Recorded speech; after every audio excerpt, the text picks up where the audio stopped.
Today, I will be showing you how to change your name on Preply. First, make sure you are logged in to your Preply account. Once you're logged in, go to the upper right side of the screen and click on your Profile button. This will open a drop-down menu with several account options. From the drop-down menu, click on Settings to access your account information. Inside the Settings page, locate the section where your personal details are shown.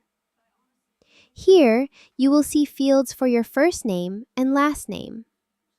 Click on the name fields and edit your first and last name as needed.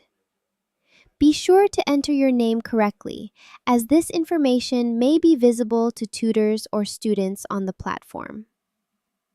Once you're done making changes, scroll down if needed and click Save Changes to confirm the update.